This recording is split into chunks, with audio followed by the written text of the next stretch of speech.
Vice has a whole bunch of international franchise type shows, such as Zealandia, but like, so Australia has Australiana, England has Britannia.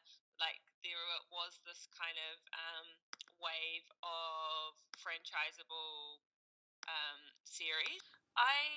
At the time, I was working with a guy called Todd Henry, and he was a photographer, and he had a Tongan wife and speaks fluent Tongan.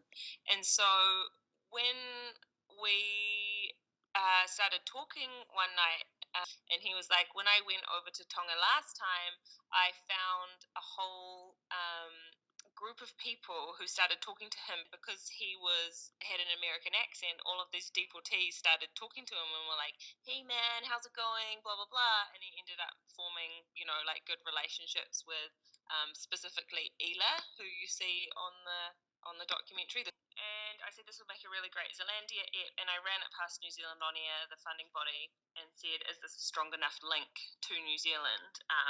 Being that New Zealand was deporting criminals back to Pacific Island nations such as Tonga.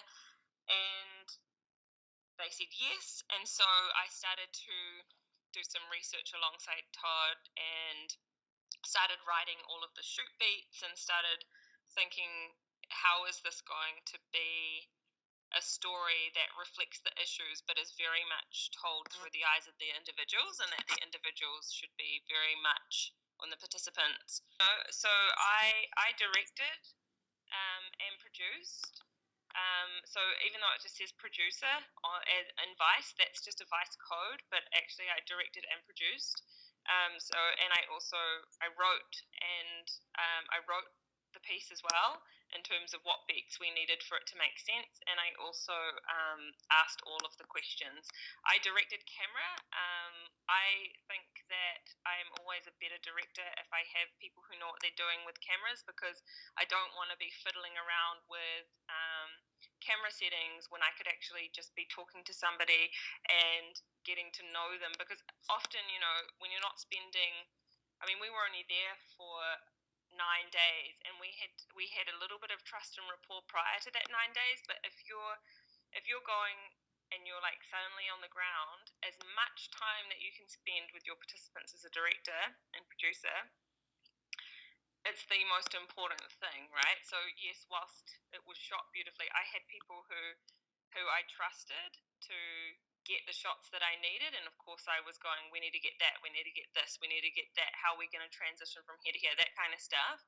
But they were briefed prior to every scene that we would go into, knowing exactly what we needed to get. I think Zealandia is so successful is because we are telling stories in a way that is counter mainstream, which is very much a Vice, it's nothing new, it's very much a Vice way model to do things. But they really wanted their voices to be heard as well. They were desperate to tell us their story, because in their eyes, they've been kind of cast off into a place that, yes, they were born in, but they haven't been there since they were a couple of months old often, and they've kind of grown up in this whole other environment, and have made friends and a community, and whilst those friends and communities might not have served them in the best way, they then suddenly find themselves, in this stranded on an island where they also have negative connotations.